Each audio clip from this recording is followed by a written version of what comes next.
Good morning. I certainly appreciate the opportunity to come and get to address everybody today. I have kind of an interesting topic.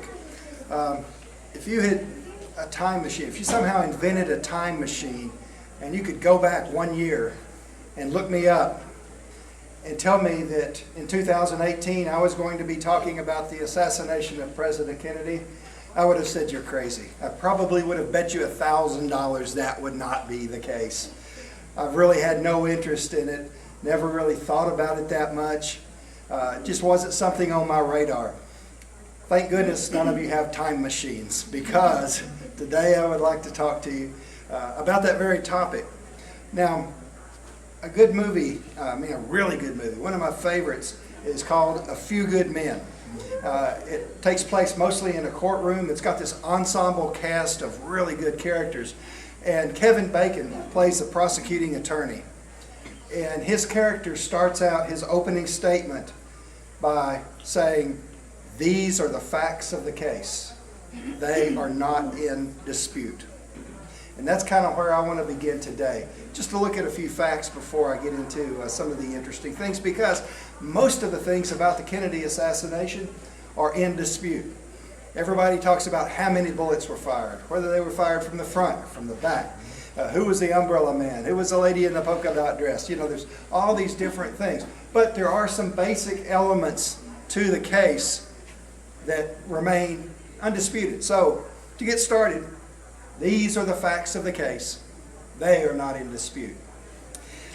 JFK, our president, was assassinated on November 22nd, 1963, in Dallas, Texas. The person who allegedly did it was named Harvey Oswald. And I say allegedly because even though several government entities has declared it, he's the guy that did it. He pulled the trigger, he acted alone. He never got to face a jury of his peers. He never got to tell his own story. He never got to put up any evidence. No, he was killed 2 days after the president. So he never got that opportunity. So he was never proven to be guilty in a court of law.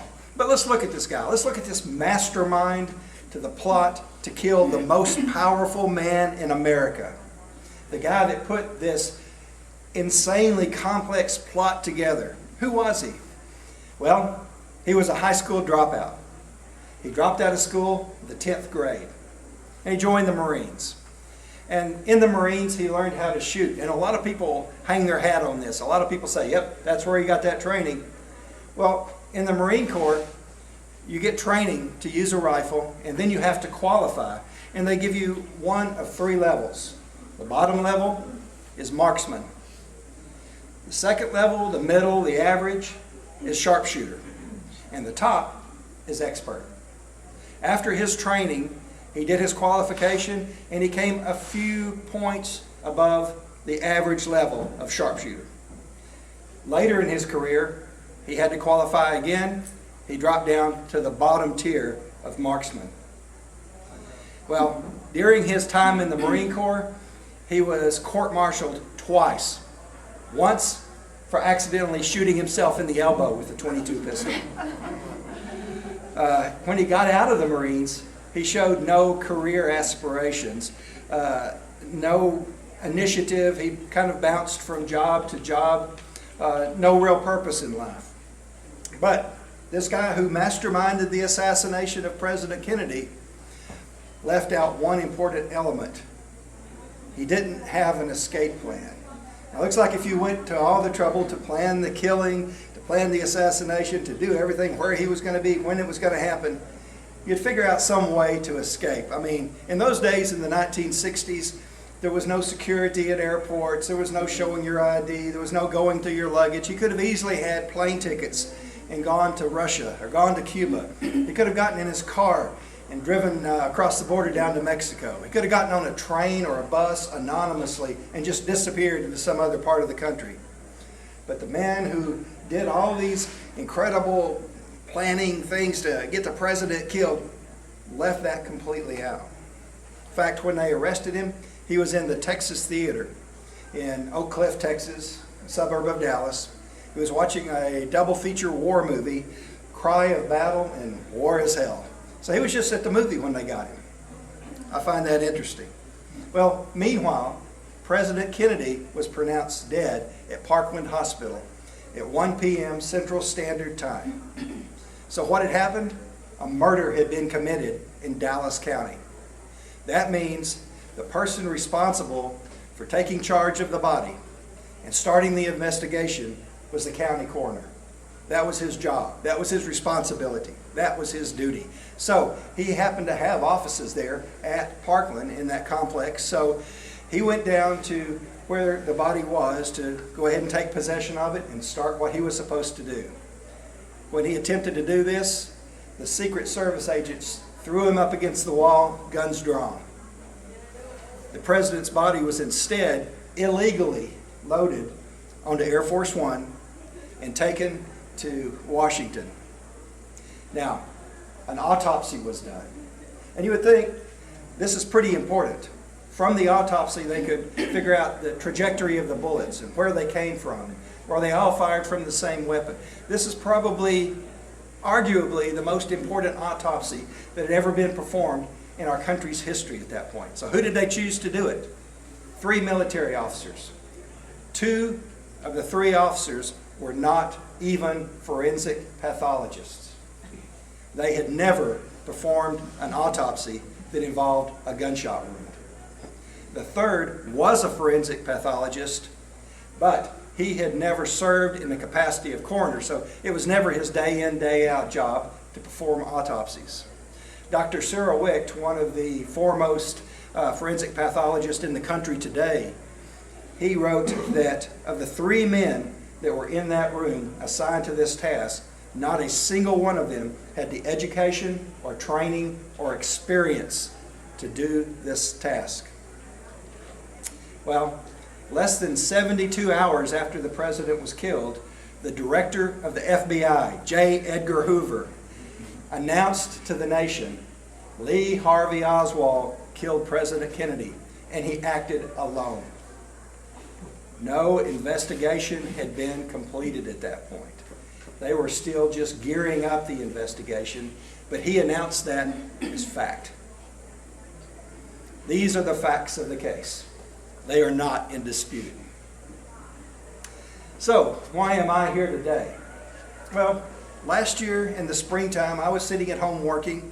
I got a phone call. My phone rang. I picked it up. This man said, "Is this Mitchell Whittington?" I said, "Yes, that's me." He said, "I understand you're a writer." I said, "Yeah, that's what I do for a living." He said, "Great, you can help me write my book." And I thought, oh boy. I mean, I get this call all the time. People are always coming up to me, "You got to help me write my book. I've got this great story." The fact of the matter is, most people don't. I don't. I mean, if I wrote my life story for you and gave you the book, you'd be asleep halfway through the first chapter. It'd be better than Ambien. I mean, nobody has the kind of story they think they do. So I told this guy, that's just not what I do. I wish you luck. God bless you. If I can give you any advice, I will. But it's just not what I do. And he didn't miss a beat. He said, "Well, my name is John Currington, and I was the right-hand man to oil billionaire H.L. Hunt in the 1960s. And I think Mr. Hunt had something to do with the assassination of President Kennedy, of Martin Luther King, of Robert Kennedy, and of Jimmy Hoffa." I said, "You have my complete attention." Well, we talked on the phone a few times, and I looked him up on the internet. I did some research on him and found out, yes, he is who he said he is. He was an attorney who worked directly for Mr. Hunt all through this time period. So his story was quite interesting to me. And we did talk several times. Finally, we decided to meet in person for the first time. And I have to tell you about that meeting because I still look back on that and smile. We both live in East Texas, but we're a couple of hours apart. So he said, "Why don't we meet in Longview, Texas? That's about halfway between us." He said, "In fact, there's a McDonald's down on Highway 80. Do you know where it is?" And I said, "Yeah, right by the hospital." "Sure." So he said, "Let's meet there about 10 in the morning." So I had driven over. I just got to the city limits of Longview. My phone rang, and it was John. He said, "I'm at McDonald's. It's closed." He said, "They're remodeling it." So I've got the restaurant closed. He said, "But there's a Mexican food place right next door to it. Why don't we meet there?" I said, "Perfect." So we did, and I forget what it was, a Taco Bell or Taco Bueno. Taco Bueno. Taco Bueno, yeah. So if you've been in, it's got a kind of a large dining room for a fast food restaurant, but I went in and met John Currington. Now, John was sitting at the very back in the corner. Every time we have met in person, he always sits at the back of the room with his back to the wall for some reason. But he had on a very distinguished looking gentleman, had on a cowboy hat, dressed in Western attire. His sleeves are all pressed. He really nice looking guy. So we sat down, we started talking, and he started sharing his stories with me. And I'm taking notes going, I think that I can tell his story. I think that a book might come out of this, and he would be able to share his stories with the world. He was showing me photocopies of papers and pictures and things that he had. And we'd been talking for about an hour when a young man walks in, very clean cut, probably mid to late 20s. And he walked into this basically empty dining room. He had a phone and a charger. And he walked the length of the dining room, went back to where we were. And then he plugged his phone into the wall, into a little plug that was about, 2 feet from John. And I'm looking around going, there's plugs all over this restaurant. Why is he back here? Well, he drug a chair over to sit there like he's waiting for his phone to charge. And he's 2 feet from us. He's basically in our conversation. And he looked at us and he said, "Are y'all talking about Trump?" And I thought, oh my gosh. How many times have I said, kill the president? On the phone conversations are full of killing the president, talking about John F. Kennedy, of course. But I thought, if our phone calls are all being recorded and monitored, what in the world have I gotten myself into? They're going to kill me, the NSA or the CIA. So I quickly said, no, we're talking about John F. Kennedy, back in the 60s, 50 years ago. He said, oh. But we were kind of uncomfortable, so we quickly adjourned to the parking lot and kind of said our goodbyes and made an appointment to get back together.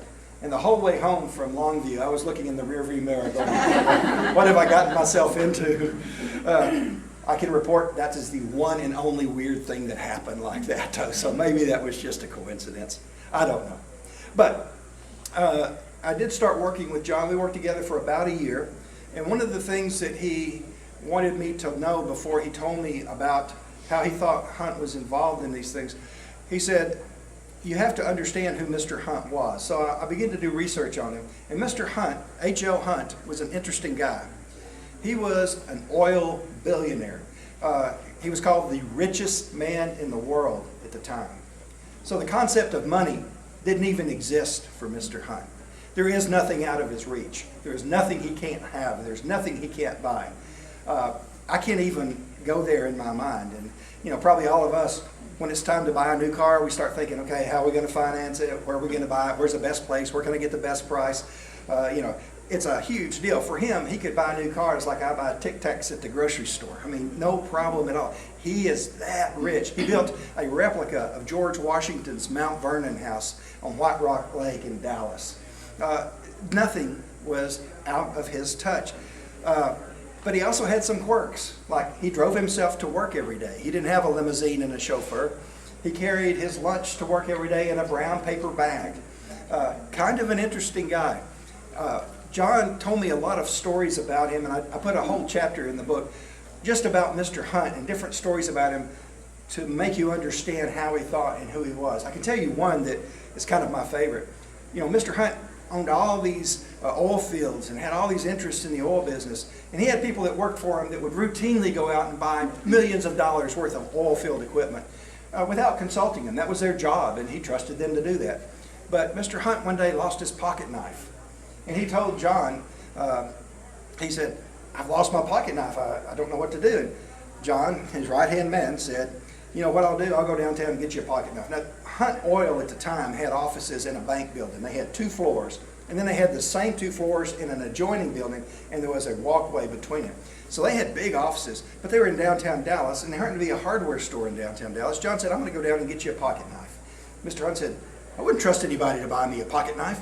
So he goes with him, spends the next 2 hours holding every knife and looking at them and opening them up and weighing them. And he finally found one he liked that I think he paid $20 for, if I remember. And they left. And I thought, now that's amazing. He has people who spend millions of dollars of his money, but he doesn't trust somebody to buy a pocket knife for him. And he's the CEO of this huge Hunt Oil Corporation. how much is his time worth? And he spent 2 hours of it picking out a pocket knife. So that's the kind of guy he is. But he did think that nothing was out of his reach. And in fact, at the time, he had 3 different families pretty much simultaneously. I'm talking about 3 wives, 3 groups of kids that didn't know about each other. And John Currington, the guy I was working with, it was one of his jobs was to, get money to the families and keep them from finding out about each other. And I do not know how Mr. Hunt did it.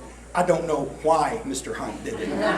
I've been married for 40 years, and one is enough, I tell you. But he did. Of course, if you're juggling 3 balls, eventually what's going to happen? One's going to drop, and then the other's going to drop. Well, the families found out about each other, and that would be another 1-hour talk that I could do. That was quite a fiasco. But the thing is, one of his daughters wrote a book later on from one of the families, and she was talking about the fact that her dad had these 3 families and all these kids. And she said the reason that she believes he did this was because he thought that his genes were so important that the world needed them. He was doing the world a favor by spreading out his genes like that. And that makes sense to me. I mean, he wasn't a billionaire playboy. I mean, he could be dating starlets and, have different women every night. He wasn't that kind of playboy guy. He had 3 domestic situations going on at the same time. And I do believe it was because he wanted to procreate and leave all of us with all of these kids to better the world. But that's the kind of guy he was. Now, having told you a little bit about Mr. Hunt, he was very much not a political person, but he had strong ideas. He was extremely anti-communist. He was very much big business. And he didn't like people that weren't. He didn't like the Kennedys. He didn't like Martin Luther King. So he wanted to get his views out to the world, and he did this with a program called Lifeline, a radio program. He paid and got it on radio stations all over the country, and they would broadcast his views out. Well, he promoted it in any number of ways, but one of his best was every year at the State Fair of Texas, he would get a booth. And he would hire these pretty young girls to hand out all this Lifeline literature to people and promote his program. Just as an aside, when Jack Ruby was arrested for shooting Lee Harvey Oswald, he had Lifeline literature in his coat. Now that's just an aside. But anyway, Hunt thought, wow, I can take this to the next tier. I can go to the next level. I can get involved with the World's Fair, which come 1964 was going to be in New York City. So he did. He and John, the guy I was writing the book with, John Currington, he and John went and they met with a man named Robert Moses, who was in charge of the whole World's Fair. Very powerful man. John recalls that when they first sit down at the table to talk, this Robert Moses fellow told Mr. Hunt, he said, do you know why I'm in charge of all this stuff? You know why I'm in charge of the World's Fair? And Mr. Hunt said, no. He said, because I'm the meanest, honoriest son of a bitch you're ever going to meet. Everything goes my way. And I think Hunt probably liked that because he felt the same way. Nothing went against him. Everything was his. So anyway, Hunt got involved in the World's Fair. He was going to use it to put out all of this information that he wanted to do and to promote Lifeline. So he even went as far as taking over the Midway. He spent over $1 million getting rides and concessions, and they had to hire people to put all these rides together once they were shipped to New York. And then he had to start thinking about hiring people to run them. And he even bought a house in New York so they'd have a headquarters. He bought a car so they'd have transportation. And then one day, Robert Moses called Mr. Hunt into his office. And John went everywhere with Mr. Hunt. He was part of his day, all day, every day. So he went with him, and they went in, and Robert Moses was very succinct. He looked at Mr. Hunt. He said, you know what? Black people don't like you. Jewish people don't like you. The president doesn't like you, and I don't like you. Get out of my World's Fair. He threw Mr. Hunt out of the World's Fair with just one statement like that. Well, now Hunt had already spent over $2 million. In our world, that's $14 million, all down the drain. All of his time that he had invested, down the drain. All the aspirations of getting his message out, gone. He was angry. But probably more than anything else, he wasn't used to people talking to him like that.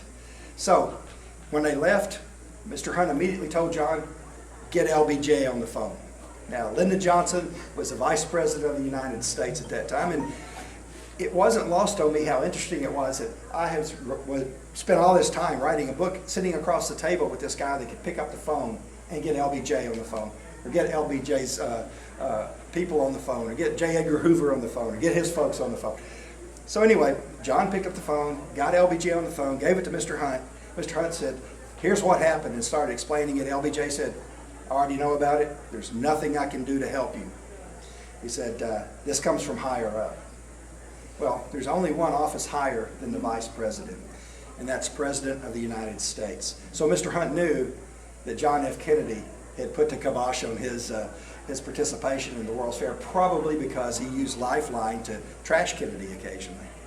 Well, as they were on their way back to Dallas, Mr. Hunt looked over to John and he said, you know what? I've about had a belly full of these Kennedy boys. He said, they got to go. A few months later, John F. Kennedy was dead. A few years later, Robert Kennedy was dead. So, did he have anything to do with it? I don't know. But when they got back to Dallas, John said something strange happened.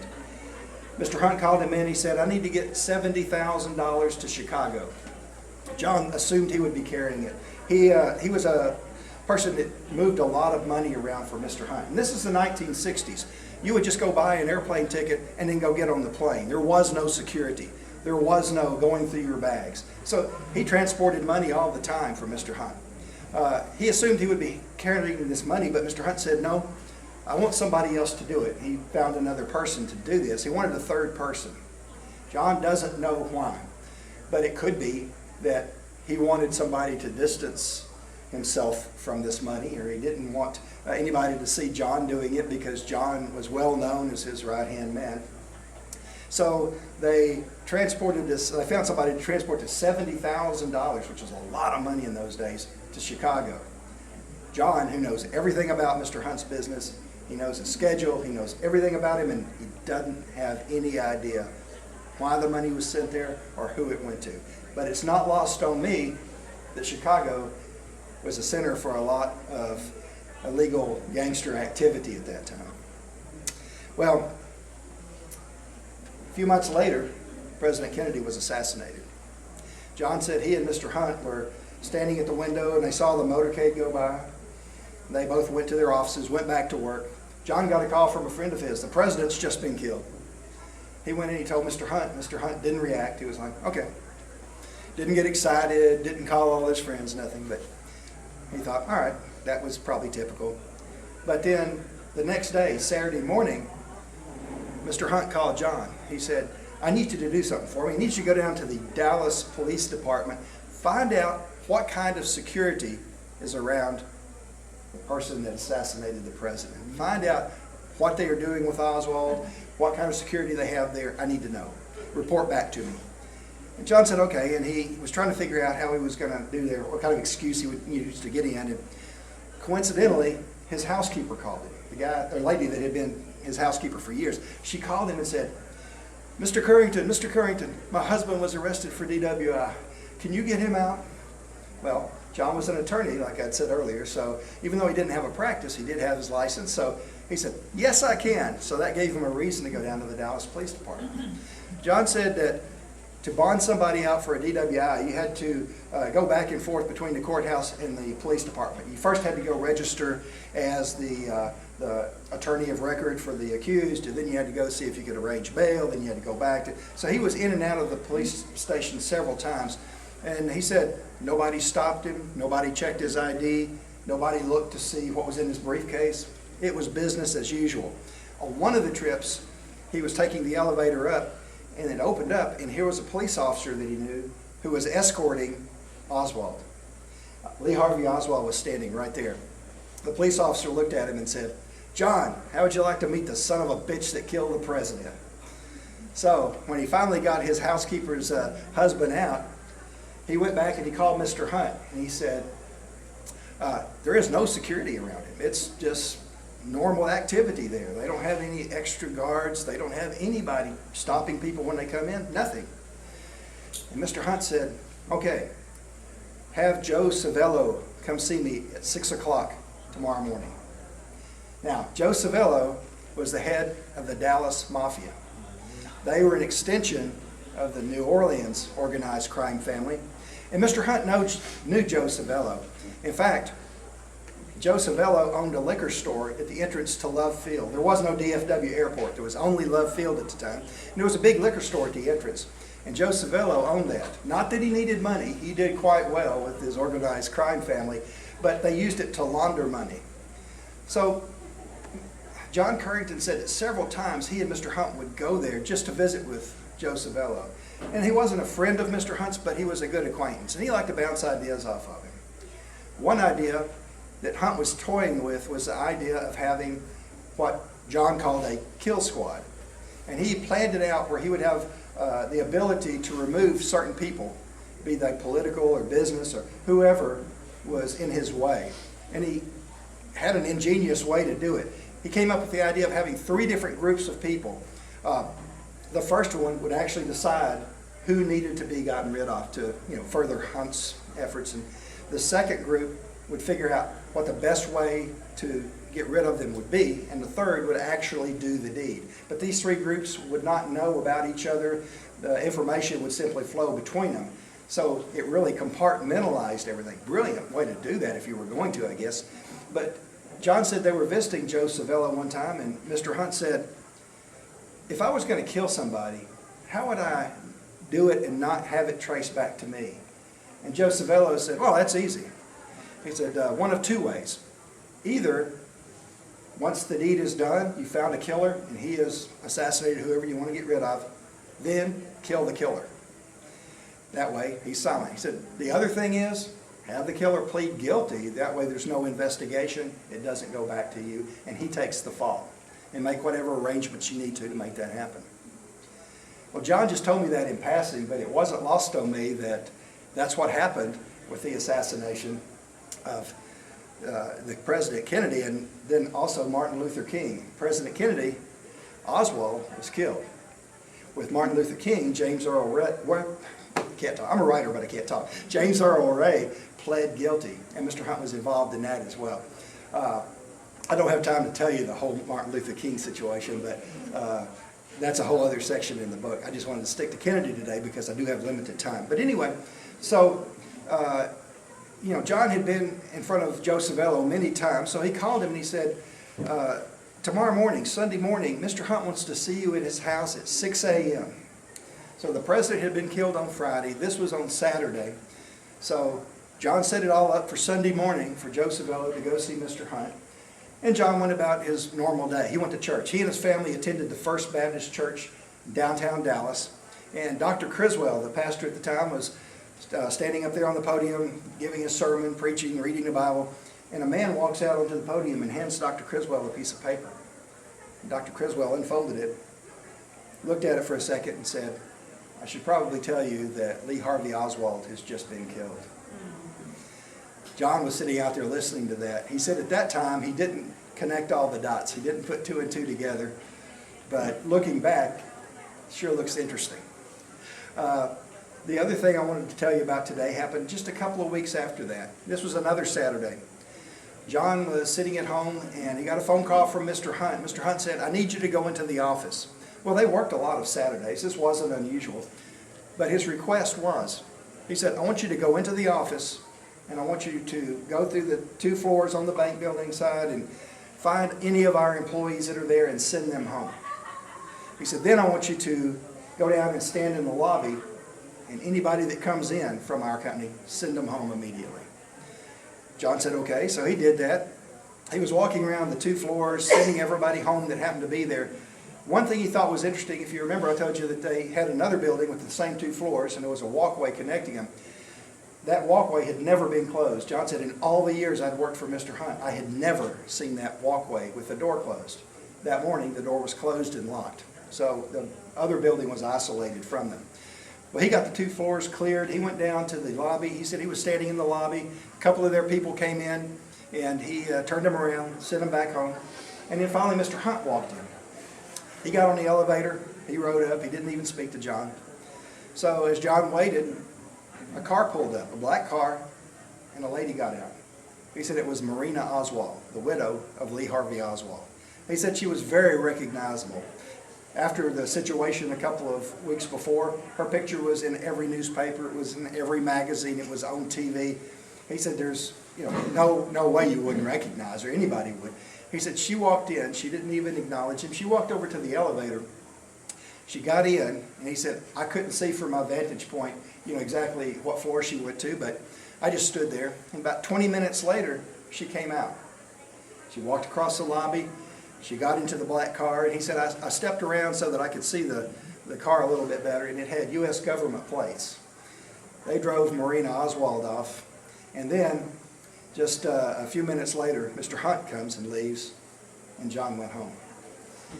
He said, in my mind, Mr. Hunt had a lot of involvement with the assassination, but I don't want to say anything to cause people to believe one way or another. He told me probably every time we met, he said, I don't want to convince anybody of anything, I just want to tell my story. And I think that's crucial. John is one of the last men standing from that assassination era of the 1960s, when we saw JFK, Martin Luther King, Robert Kennedy all killed. And the one thing that seems to connect them all, the one thread that goes through all of it, is H.L. Hunt. So here just a couple of months ago, we put out John's story in a book called Motive and Opportunity. Mr. Hunt did have the motive, and he did have the opportunity. Did he actually pull the trigger? Did he do anything? I don't know that he was that involved, but he was certainly on the periphery of it. He certainly had a lot of cash flowing around. And in talking to different people who have different theories, and if you talk to folks, some people say, yeah, the Cubans did it, the CIA did it, the FBI did it, LBJ did it. I even read one book that blamed it on the fact that they say Kennedy was about to release the truth about the aliens. So, even the aliens show up in this at one point. The one thing I haven't seen is Bigfoot involved in it. Look forward to my presentation on that next week. No, but everybody, no matter what you believe, John's story seems to fill in certain gaps in these assassinations. And I think it's extremely valuable, and it's been an incredible privilege to get to work with John and to know this guy that is a living piece of history.